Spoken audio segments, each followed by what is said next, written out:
Currently, the WEMIHS program model can be summed up in 5 components, namely community mobilization for awareness and action. Reaching the community with awareness is not good enough. We now move on to action, and this means that a participatory and transformational approach that is applied to facilitate the community come with actions that they can implement. Prevention and behavior change.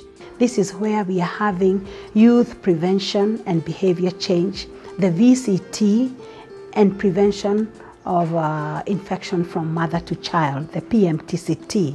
Improved livelihood. Here we are recognizing the impact of HIV/AIDS, the negative impact of HIV/AIDS, the socioeconomic aspects of it, and therefore the sustainable livelihood emphasized on improving the coping mechanism. Comprehensive care and support. It could be adults, it could be children, and our major emphasis here is accelerating their access to treatment, adherence, and follow-up support. But that is all from an empowering approach. And capacity building, mainly training and technical support.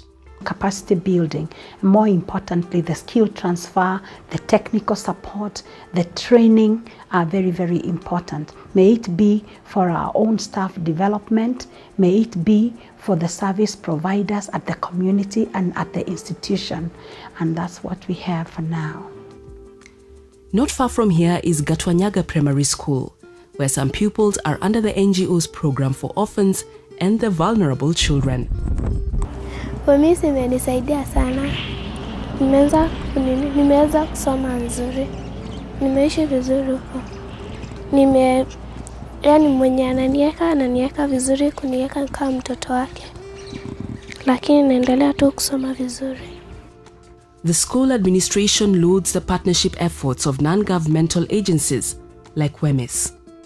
As the deputy head teacher observes, the shortage of child officers in the country has made many children's ambitions end with one cruel act of abuse.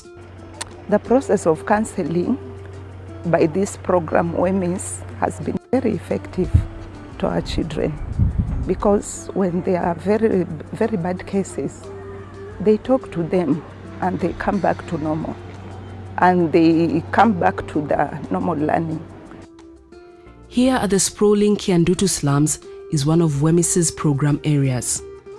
The organization has clients enrolled in their care and support program that support HIV-positive children unable to access and adhere to antiretroviral drugs. With limited funds and an expansive outreach, the organization's accounting department places great importance to accountability. Our sources of funds mainly comes from the donor funds, whereby we receive grants from different organizations, foundations. We receive funds from the governmental bodies, and our funds are managed in such a way that they are only activity-based funds, and the kind of funds, we have different projects. They operate under different projects and allocated in different categories according to the projects that we have. We have the reporting system, and our reporting system, like as now, we have the accounting package that accommodates every donor reporting system, which we translate into their donor requirement formats, and we send them depending on how the donor wants us to report. We find that sometimes we report on quarterly basis.